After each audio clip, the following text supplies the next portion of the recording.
Criteria ہے وہ complete ہو اور ہم پھر اور زیادہ اچھا کام کریں اور زیادہ اس پر محنت کریں اور زیادہ ویڈیوز اپلوڈ کریں. تو بس یہ تھی آج کی میری ریکویسٹ آپ لوگوں سے. اب ہم جلدی سے ناول کو اسٹارٹ کرتے ہیں. ریڈی سیٹ گو.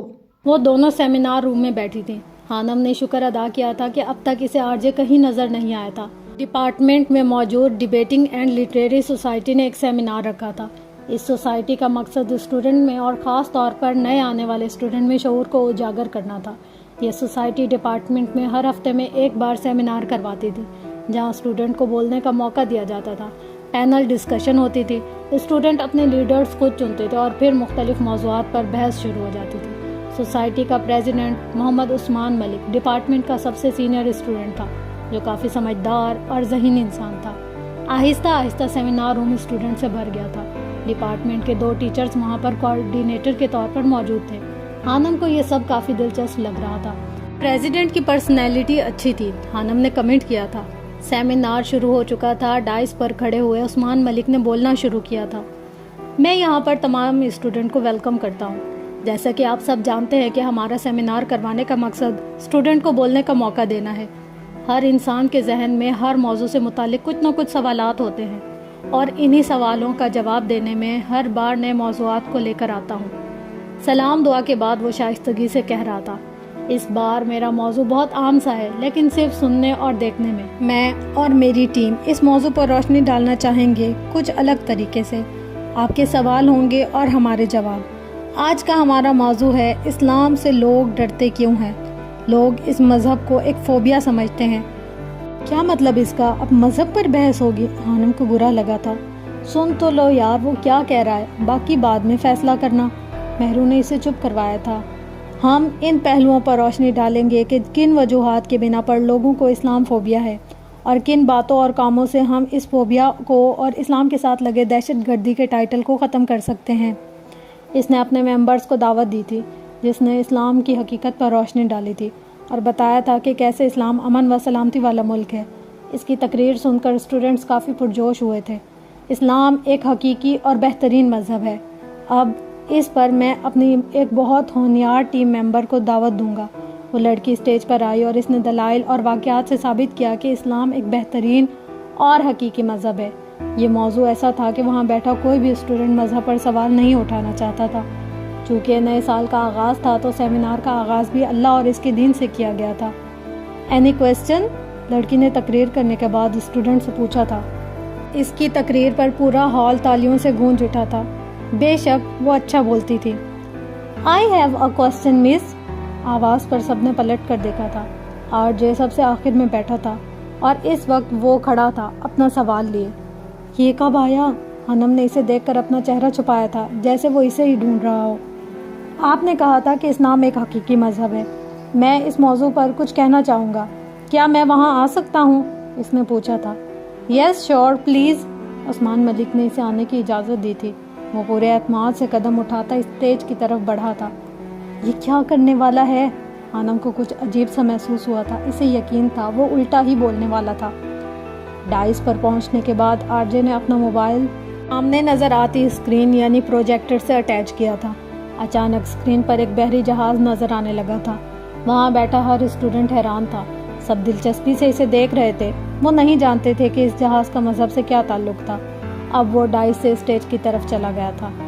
یہ جو آپ ایک بحری جہاز دیکھ رہے ہیں نا, یہ آپ کو پاگل کر سکتا ہے. آرجے نے بولنا شروع کیا تھا.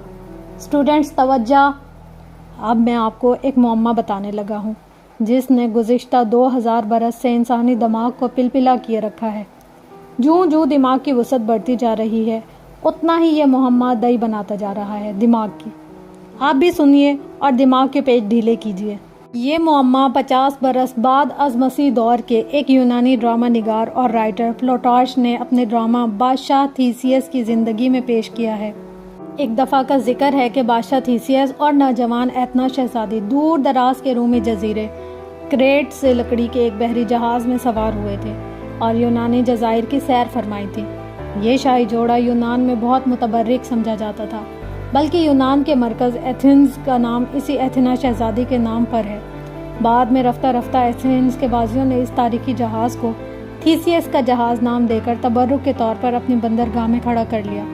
یہاں تک کہ 250 برس بیت گئے اور بادشاہ ڈیمٹریئس کا دور آ گیا۔ اس دوران جیسے جیسے اور جہاں جہاں جہاز کی لکڑی شکستہ ہوتی گئی، اس کی جگہ نئی لکڑی لگا کر جہاز کو درست کر لیا جاتا ہے۔ کچھ عرصہ بعد پورے جہاز میں کوئی ایسا حصہ نہ رہا جو تبدیل نہ ہوا ہو۔ اس زمانے کے فلاسفروں نے اس جہاز کے متعلق عجیب و غریب خیالات رکھنے شروع کر دیے۔ کچھ فلاسفر کہتے تھے کہ چونکہ پورا جہاز تبدیل ہو چکا ہے اس لیے اب یہ متبرک جہاز نہیں رہا۔ کچھ نے کہا کہ ان تبدیلیوں کے بعد بھی یہ وہی جہاز ہے۔ وہ ایک پل کے لیے خاموش ہوا تھا، پھر بولنا شروع کیا تھا۔ تو اسٹوڈنٹ پلوٹارچ پوچھتا ہے کہ آپ کا کیا خیال ہے؟ یقیناً آپ میں سے زیادہ تر یہی سوچ رہے ہوں گے کہ یہ عین وہی جہاز ہے۔ اگر ایسا ہے تو آگے سنیے۔ صدیوں بعد 16ویں صدی میں تھامس ہوبز نے اس معمے پر کام کرنا شروع کیا۔ اس نے حل دینے کے بجائے جان بوجھ کر معمہ مزید پیچیدہ کر دیا۔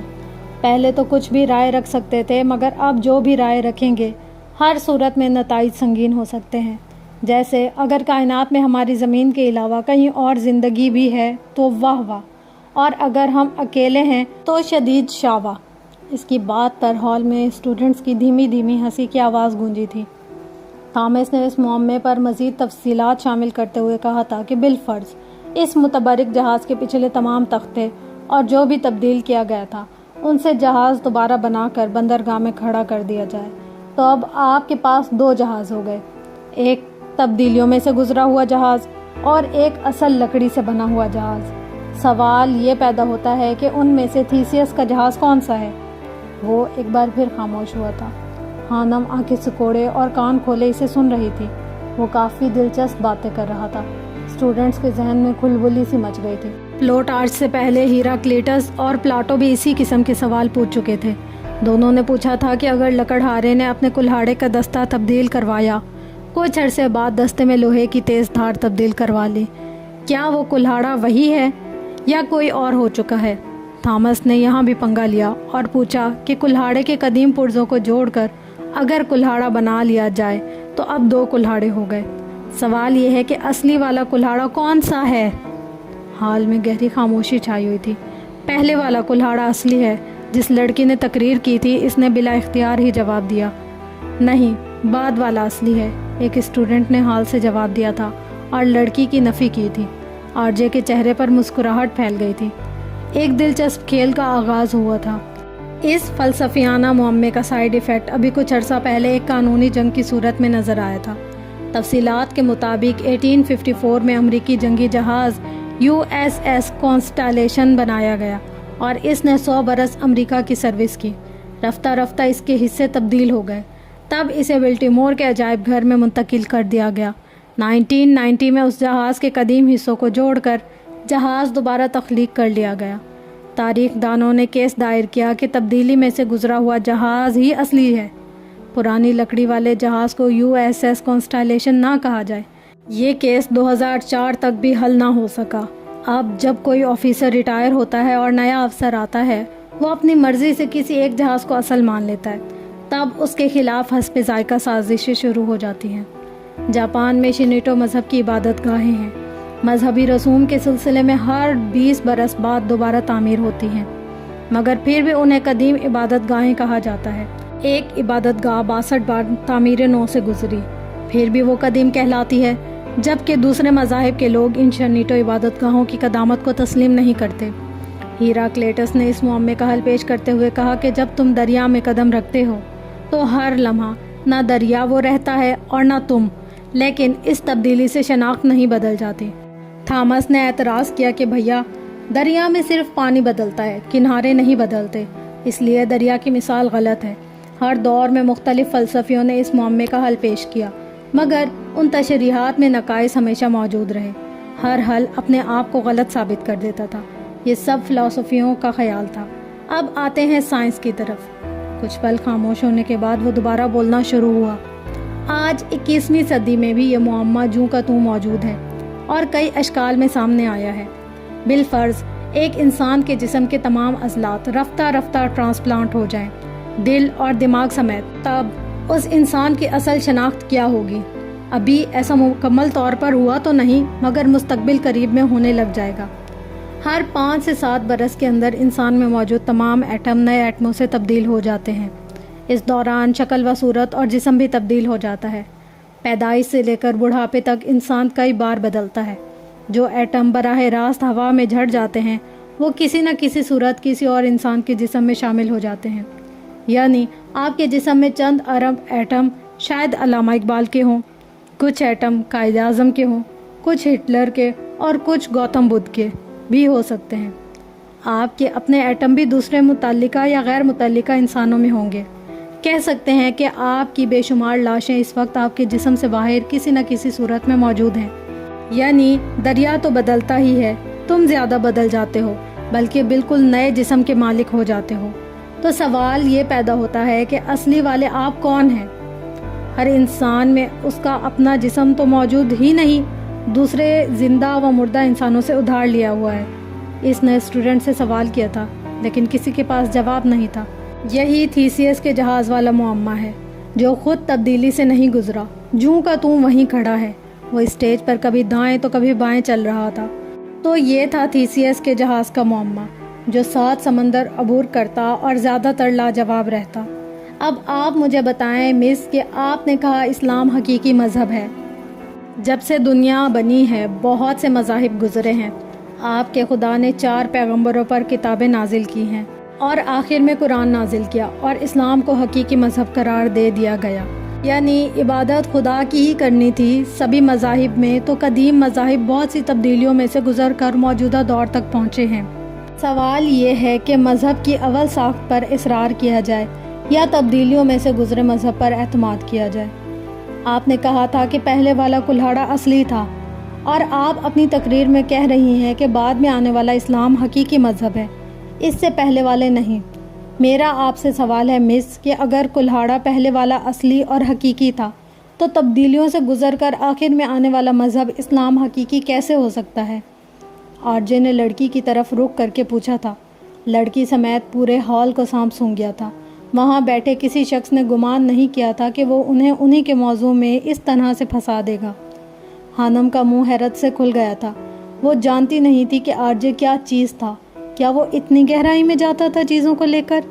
اسے اپنے دماغ میں درد کی ایک ٹیز سی اٹھتی محسوس ہوئی تھی۔ یہ لوگوں کو گمراہ کرنا چاہتا ہے، خانم نے غصے سے پاس بیٹھی مہرو کے کان میں کہا تھا۔ آرجے کو لاکھوں لوگ جانتے تھے اور لاکھوں لوگ یہ بھی جانتے تھے کہ وہ ایک ملحد تھا، اس کے کسی مذہب سے تعلق نہیں تھا، لیکن لوگ یہ نہیں جانتے تھے کہ اس کا تعلق سید خاندان سے تھا۔ اگر وہ لوگوں کو گمراہ کر رہا ہے تو لوگوں کو اس کے سوالوں کے جواب دینا چاہیے تاکہ غلط فہمی دور ہو، مہرو نے جواب دیا تھا۔ سوال خانم کے مذہب پر اٹھایا گیا تھا۔ وہ تل ملا رہی تھی، اسے سمجھ نہیں آ رہا تھا کہ وہ کیا جواب دے آرجے کو۔ اسے فلسفے کا زیادہ علم نہیں تھا، اسے تو سائنس پڑھنے کے باوجود اتنا علم نہیں تھا جتنی باتیں وہ کر گیا تھا۔ دونوں ٹیچرز شاک بیٹھے تھے۔ کوئی ہے جو میرے سوال کا جواب دے؟ کوئی بھی، اس نے چلا کر ہال میں بیٹھے اسٹوڈنٹ سے کہا تھا۔ وہ شو آف نہیں کروا رہا تھا، لیکن خانم کو ایسے ہی محسوس ہو رہا تھا کہ وہ شو آف کروا رہا تھا۔ میں بہت بڑی چیز ہوں۔ وہ تو صرف اپنے ذہن میں پلتے سوالات کے جوابات لینے آیا تھا۔ سب خاموش تھے، کسی کے پاس بھی جواب نہیں تھا، کوئی دلائل، کوئی لاجک نہیں تھا کسی کے پاس۔ میں کچھ کہنا چاہتی ہوں۔ خانم نے آنکھیں بند کر کے ایک گہری سانس لی تھی اور پھر ایک دم اپنی جگہ سے کھڑی ہوئی تھی۔ اس کا دل تیز تیز دھڑک رہا تھا۔ وہ وہاں بیٹھے تقریباً ہر اسٹوڈنٹ سے کم اعتماد تھی، لیکن اس سے مذہب پر سوال برداشت نہیں ہوا تھا۔ سب نے پلٹ کر اسے دیکھا تھا اور اس بار حیران ہونے کی باری آرجے کی تھی۔ اس نے کبھی سوچا نہیں تھا کہ خانم اسے دوبارہ ملے گی۔ وہ بھولنے والوں میں سے نہیں تھا۔ اس کی آنکھوں میں چمک ابھری تھی۔ ایک بار پھر وہ اس کے سامنے کھڑی تھی، یعنی آرجے کے سامنے۔ آپ سائنس کی بات کر رہے ہیں، جبکہ سائنس سے زیادہ جدید ہمارا مذہب ہے۔ ابھی میرے پاس آپ کے سوالات کے جوابات دلائل کے ساتھ نہیں ہیں، لیکن مذہب کا تعلق عقیدت اور ایمان سے ہوتا ہے، اور عقیدت کسے کہتے ہیں، ایمان کسے کہتے ہیں، یہ آپ کو کیا پتا؟ نہ جانے کیوں اس کا لہجہ آخر میں تنزیہ ہو گیا تھا۔ آرجے نے ابرو جھکا کر اسے دیکھا تھا۔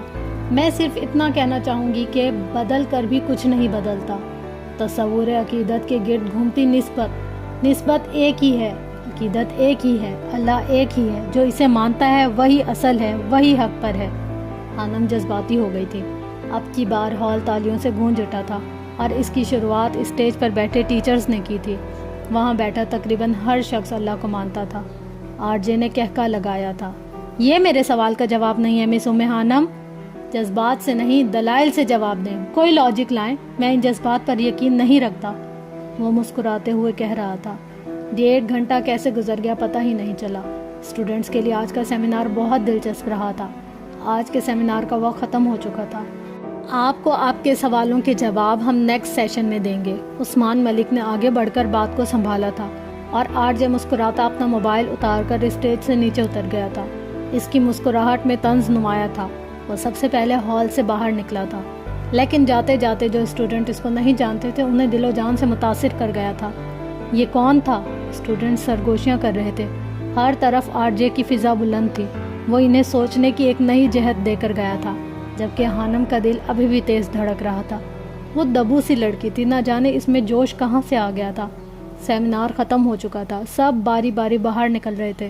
شاید وہ اگلے سیشن تک بھول بھی جاتے، لیکن یہاں سے آغاز ہوا تو 2 سلفائٹس کی ایک عجیب و غریب داستان کا، جس کا انجام کوئی نہیں جانتا تھا۔ 1 نمبر کا گھٹیا اور ذلیل انسان ہے یہ آرجے، خانم نے چیئر کو کھینچتے ہوئے دھیمی آواز میں کہا تھا، اور پھر دھپ سے اس پر بیٹھ گئی تھی۔ البتہ اس کا لہجہ سخت تھا۔ وہ دونوں ابھی میس روم میں آئی تھی۔ کیا ہو گیا ہانی؟ یہ میس ہے، کچھ تو خیال کرو۔ مہرو کو اس کی بات نہایت ناگوار گزری تھی۔ کیوں، کیا کچھ غلط کہا میں نے؟ خانم نے گلاس میں پانی ڈالتے ہوئے پوچھا تھا۔ اب وہ سکون سے پانی پی رہی تھی۔ میس میں ابھی لڑکیاں آنا شروع ہوئی تھیں۔ ان کے ٹیبل پر صرف وہ دونوں بیٹھی تھیں۔ کیا آرجے نے کبھی تمہیں فون کیا؟ کیا اس نے کبھی تمہیں تنگ کیا؟ مہرو نے پوچھا تھا۔ نہیں، خانم نے بے خیالی میں گلاس رکھتے ہوئے جواب دیا۔ کیا اس نے کبھی تمہیں چھیڑا؟ نہیں۔ کیا اس نے کبھی تمہیں ہراس کرنے کی کوشش کی؟ کیا اس نے کبھی تمہیں چھونے کی کوشش کی؟ نہیں۔ اس بار خانم چونکی تھی۔ کیا اس کی آنکھوں میں تمہیں کبھی ہوس نظر آئی؟ کیا تمہیں کبھی محسوس ہوا کہ وہ تم میں دلچسپی لیتا ہے؟ مہرو اس کی آنکھوں میں آنکھیں ڈالے پوچھ رہی تھی۔ نہیں، ہمارا المیہ یہی ہے کہ ہم بنا پرکھے کیا سرائی کرتے ہیں، خانم بڑبڑائی تھی۔ تو پھر تم کیسے کہہ سکتی ہو کہ وہ ایک گھٹیا انسان ہے؟ تم مان کیوں نہیں لیتی ہانی کہ آرجے کو مس خانم میں کوئی دلچسپی نہیں ہے؟ وہ دبی دبی آواز میں چلائی تھی۔ پتہ ہے، پچھلے کئی مہینوں سے اس کا کوئی افیئر منظر عام پر نہیں آیا۔ سوشل میڈیا پر کسی نے اس سے پوچھا تھا کہ آرجے کوئی نئی گرل فرینڈ نہیں بنائی، اور جانتی ہو آرجے نے کیا ٹویٹ کیا تھا؟ اس کی بات پر خانم نے اسے سوالیہ نظروں سے دیکھا تھا۔ اس نے جواب دیا تھا کہ عورت ذات سے اس کا دل بھر چکا ہے۔ سٹرینج، 21 سال کی عمر میں ایک لڑکے کا دل عورت ذات سے بھر چکا ہے، اور تم پتہ نہیں کیا سمجھتی ہو اسے؟ مہرو کا موڈ بگڑ چکا تھا۔ ایک پل کے لیے خانم لاجواب ہو گئی تھی۔ وہ اپنی سوچ، عمل اور رد عمل ہر چیز سے لوگوں کو چونکا دیتا تھا۔ بس اسی لیے تمہیں برا لگتا ہے۔ اگر تم غور کرو گی تو وہ تمہیں ایک دلچسپ اور عجیب و غریب مخلوق معلوم ہوگا، اور آج تم نے دیکھا نہیں اس نے کیسے سب کو لاجواب کر دیا تھا۔ البتہ تم نے بھی اچھا جواب دیا تھا۔ عورت ذات سے دل ایک گھٹیا انسان کا ہی بھرتا ہے نا مہرو، اور مجھے وہ اس لیے برا لگتا ہے کہ وہ ایک ملحد ہے، خانم نے جواب دیا تھا۔ تو یار یہ اس کا مسئلہ ہے نا۔ ویسے بھی اس نے ٹویٹ کیا تھا کہ مذہب ہر انسان کا ذاتی مسئلہ ہوتا ہے، اس کی بنا پر کسی انسان کو جج نہیں کرنا چاہیے اور نہ حقارت کا نشانہ بنانا چاہیے۔ خانم نے اس کی بات سن کر افسوس کیا تھا۔ اسے سمجھ نہیں آ رہا تھا کہ کیا کرے۔ گھر میں مہام اور جواد آرجے کی رٹ لگائے رکھتے تھے۔ یونیورسٹی میں وہ خود موجود ہوتا تھا، اور ہاسٹل میں مہرو اس کا نام لیتے نہیں تھکتی تھی۔ اس کے چاروں جانب آرجے تھا۔ خانم کو بلا وجہ کوفت ہونے لگی تھی۔ ٹھیک ہی تو کہہ رہی ہے مہرو، یہ اس کا ذاتی مسئلہ ہے۔ وہ کافر ہو کر مرے، عیسائی بن کر مرے یا ملحد ہی مرے، مجھے کیا؟ ہاں، خانم نے سر جھٹکا تھا اور پھر کھانے کی طرف متوجہ ہو گئی۔ ان چیزوں کے بارے میں بات کرنی چاہیے جو کہ ہیں، نہ کہ جیسی ہوں گی۔ مستقبل کے متعلق کسے معلوم؟ ایک بار لوگ آزاد ہو گئے تو وہ خود فیصلہ کر لیں گے کہ ان کے لیے سب سے بہتر کیا ہے۔ لوگوں کے دماغوں میں ان کے کہے بغیر پہلے ہی بہت کچھ بھر دیا گیا۔ وقت آ گیا ہے کہ انہیں اپنے آپ سوچنے دیا جائے۔ ہو سکتا ہے کہ وہ ہر چیز مسترد کر دیں۔ ساری زندگی اور ساری تعلیم ممکن ہے وہ یہی سمجھے کہ کلیسا کے خداؤں کی طرح یہ سب چیزیں بھی ان کی دشمن ہیں۔ ان کے ہاتھوں میں کتابیں دے دیں اور لوگ خود ہی جواب تلاش کر لیں گے۔ بات دراصل یہی ہے۔ رات کے 2 بجے کا وقت تھا۔ خانم میکسیمم گوری کا ناول ماں پڑھنے میں مگن تھی۔ اچانک اس کے ذہن میں آرجے کی باتیں گونج گئی تھی۔ اس نے کتاب کو اٹھا کر ایک طرف رکھا تھا اور سوچنا شروع کر دیا تھا۔ بے شک جو سوال اس نے پوچھا تھا وہ بالکل ٹھیک پوچھا تھا. اگر اس کی جگہ کوئی عیسائی اور یہودی یا کوئی اور سوال کرتا تو ایسے ہی کرتا. لیکن سوال یہ پیدا ہوتا ہے کہ اسے کیسے متفق کیا جاتا. آر جے قرآن اور حدیث سے دیے گئے دلائل پر یقین نہیں کرنے والا. اسے اسی کے انداز میں جواب دینا ہوگا. میں نے جذبات میں آ کر اسے جواب دینے کا کہہ تو دیا، لیکن میں کیسے دوں گی؟ یا اللہ میری مدد کرنا. اس کی سوچ کے دھارے مختلف سمتوں میں بہہ رہے تھے. اللہ جانے یہ شخص اتنا ذہین کیوں ہے، اتنا دماغ کہاں سے آیا اس کے پاس. خانم بڑبڑاتے ہوئے لیٹ گئی تھی. اس نے مہرو کی طرف دیکھا تھا جو کب سے سو گئی تھی، اور پھر موبائل اٹھا کر اس پر لگے وال پیپر کو. آسیہ بیگم اور ہمدان صاحب دونوں ایک ساتھ بیٹھے تھے اور بہت خوش نظر آ رہے تھے. آسیہ بیگم کو خوش دیکھ کر خانم کے چہرے پر مسکراہٹ پھیل گئی تھی. اس کی ماں خوش اور پرسکون تھی اور یہی چیز اسے مطمئن رکھے ہوئے تھی. کیا بات ہے مکی، آج کل تم بڑے خاموش اور الجھے سے ہو؟ آرجے نے مکی سے سوال کیا تھا. نہیں ایسی بات نہیں ہے. ناشتہ کرتا مکی اس کی بات سن کر گڑبڑا گیا تھا. اس نے نظریں چرائی تھیں. تم کل کیوں واپس چلے آئے تھے؟ آرجے کی گہری نظریں مکی کے چہرے پر جمی تھیں. وہ بس سر میں درد تھا. مکی نے اپنی کنپٹیوں کو مسلتے ہوئے جواب دیا. اچھا اب ٹھیک ہے؟ ہاں اب ٹھیک ہے، مکی نے جواب دیا تھا. چلو اچھی بات ہے. آرجے نے مکی کے چہرے پر زندگی میں پہلی دفعہ پریشانی دیکھی تھی، لیکن وہ سمجھنے سے قاصر تھا کہ مکی کیا چھپا رہا تھا.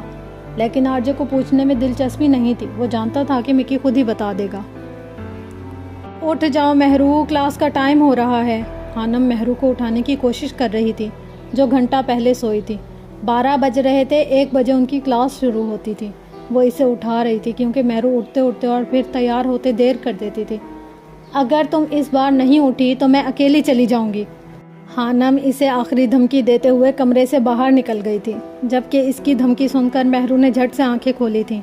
وہ اچھے سے جانتی تھی کہ خانم سچ میں اسے چھوڑ کر جا سکتی تھی. کیا مصیبت ہے یار، 1 بجے کلاس، کتنا غلط وقت ہے. مہرو کو کوفت ہو رہی تھی اور پھر وہ خانم کے آنے سے پہلے بستر سے اٹھ گئی تھی. موسم ابر آلود ہو رہا تھا. سیاہ بادلوں نے نیلے آسمان کو کہیں چھپا لیا تھا. ٹھنڈی ہوائیں روح سے ہو کر گزرتی تو سکون بخشتی تھیں. خانم کو یہ موسم بہت پسند تھا. یہ موسم اس کے چہرے پر حقیقی مسکراہٹ پھیلا دیتا تھا. اس کے دل میں ایک خوف ضرور تھا کہ کہیں سے آرجے اس کے سامنے آئے گا اور کہے گا تم زیادہ ذہین بنتی ہو، دو نا اب جواب دو. یا پھر کہے گا تمہیں مجھ سے پنگا لینے کی عادت کیوں ہے، تم آرام سے کیوں نہیں رہ سکتی. انہی سوچوں میں گم وہ دونوں ڈپارٹمنٹ پہنچ گئی تھی. کلاس شروع ہونے میں ابھی 15 منٹ ہیں، ہم جوس پی لیں، مہرو نے کہا تھا اور خانم نے اس کی بات پر اس بات میں سر ہلایا تھا. وہ دونوں کبھی ڈپارٹمنٹ کے کیفے نہیں جاتی تھی، بلکہ ڈپارٹمنٹ سے باہر بنے کیفے پر جانا انہیں اچھا لگتا تھا. جنت روڈ کو کراس کرنے کے بعد وہ دونوں کیفے آ گئی تھی. خانم کی نظر ریسٹورنٹ کے جھرمٹ میں بیٹھے آرجے پر پڑی تھی. اس نے سیاہ گھنے بالوں کو جیل کی مدد سے پیچھے کی جانب کر رکھا تھا اور وہ گرے پینٹ اور بلیک ٹی شرٹ پہنے لوگوں کو اٹریکٹ کر رہا تھا. ایک پل کے لیے خانم کا دل سہما تھا کہ وہ ابھی اٹھ کر اس کی جانب آئے گا اور اس کا مذاق اڑائے گا، لیکن نہیں. آرجے کی نظر اس پر بے دھیانی میں پڑی تھی اور پھر وہ اسے نظر انداز کر دیا تھا جیسے جانتا ہی نہ ہو. شکر ہے. خانم نے اس کے اگنور کرنے پر شکر ادا کیا تھا. وہ بہت جلد لوگوں کے دلوں میں گھر کر لیتا تھا. اب تو ویسے بھی وہ سنگر تھا. لوگ خود بخود اس کی طرف مائل ہوتے تھے اور آرجے بے دہانی کی نظر میں بھی اسے اچھا خاصا نوٹ کر گیا تھا. وہ اس وقت بلیک ٹراؤزر پر پیچ کلر کی شرٹ پہنے ہوئے تھی اور پیچ کلر کے بڑے سے دوپٹے کو خود پر پھیلا رکھا تھا. جب وہ کالج جاتی تھی تو اس کے کپڑے اتنے مہنگے اور برانڈڈ نہیں ہوتے تھے، لیکن اب وہ کافی برانڈڈ کپڑے پہننا شروع ہو گئی تھی. اس کے چہرے پر جو سب سے زیادہ چیز متوجہ کرنے والی تھی وہ اس کی آنکھیں تھیں. بڑی بڑی گرے آنکھیں. بائیں آنکھ کے بائیں طرف ایک تل تھا. جب وہ آنکھ کھول کر دیکھتی تھی تو وہ تل واضح نظر آتا تھا. بلا شبہ وہ خوش شکل لڑکی تھی جسے معصوم اور پیاری کہا جا سکتا تھا. آرجے نے ابھی تک اس کی تھوڑی یعنی چین پر چمکتے اس نشان کو نہیں دیکھا تھا جو اسے پیدائشی ملا تھا. یا شاید اس کی آنکھوں کے پاس وہ خوبصورتی، وہ وسعت تھی ہی نہیں جس سے وہ ایک چمکتی چیز کو دیکھ سکے. مہرو جوس لے کر آ گئی تھی. اس کا پورا گروپ اٹھ کر چلا گیا تھا اور وہ بھی ساتھ ہی گیا تھا. خانم نے ایک گہرا سانس لیا تھا. جہاں وہ ہوتا تھا وہاں حانم کو انکمفرٹیبل فیل ہوتا تھا۔ اس کے جانے کے بعد حانم کے چہرے پر چمک بڑھ گئی تھی۔ اب وہ مہرو سے کسی بات پر کھل کھلا کر ہنستی اور موسم کا لطف اٹھا رہی تھی۔ ویک اینڈ پر وہ گھر آئی ہوئی تھی۔ بارش زوروں سے جاری تھی۔ جواد، مہم اور وہ تینوں بارش میں لان میں فٹ بال کھیل رہے تھے۔ حمدان صاحب آفس گئے تھے۔ آسیہ بیگم اندر ملازموں کے ساتھ کھانا بنا رہی تھی۔ وہ تینوں بہن بھائی بہت خوش نظر آ رہے تھے اور ان کے ساتھ اس گھر کے ملازم بھی، کیونکہ ان کے آنے سے گھر میں رونق میں اضافہ ہو گیا تھا۔ اچانک جواد فٹ بال اٹھا کر گیٹ کی طرف بھاگا تھا۔ جواد، کہاں جا رہے ہو؟ فٹ بال ادھر دو۔ حانم اس کے پیچھے بھاگی تھی، جبکہ مہم تھک ہار کر بیٹھ گئی تھی۔ وہ تینوں مکمل طور پر بھیگ چکے تھے۔ آسیہ بیگم انہیں کتنی بار بلانے آئی تھی لیکن وہ کھیلنے میں مگن تھے۔ جواد گیٹ کھول کر باہر نکل گیا تھا۔ جواد، واپس آؤ! حانم نے گیٹ میں کھڑے ہو کر اسے آواز لگائی تھی۔ چلانے کی آواز سن کر دو گھر چھوڑ کر اپنے گھر کے سامنے بائک پر بیٹھے آرجے نے مڑ کر دیکھا تھا۔ وہ گیٹ سے باہر منہ نکالے اس لڑکے کو آوازیں لگا رہی تھی جو اس کے پاس سے گزر کر آگے بھاگ گیا تھا۔ جواد کی نظر آرجے پر نہیں پڑی تھی۔ اتنی دور سے بھی حانم نے آرجے کو دیکھ لیا تھا۔ وہ ایک جھٹکے سے اندر ہوئی اور ٹھا کی آواز سے گیٹ بند کیا تھا۔ آرجے یہاں؟ حانم کے چہرے کا رنگ پھیکا پڑ گیا تھا۔ وہ اندر کی جانب بھاگی تھی، جبکہ جواد کچھ دیر بعد واپس آ گیا تھا۔ کیا ہوا؟ وہاں کیا دیکھ رہے ہو؟ مکی نے دوسری بائک پر بیٹھتے ہوئے پوچھا تھا۔ کچھ نہیں، مجھے لگا میں نے حانم کو دیکھا تھا ابھی، آرجے کہہ رہا تھا۔ اس کی بات سن کر ہیلمٹ سر پر باندھتے مکی کے ہاتھ کانپے تھے۔ حانم اور یہاں؟ آرجے تم پاگل ہو گئے ہو۔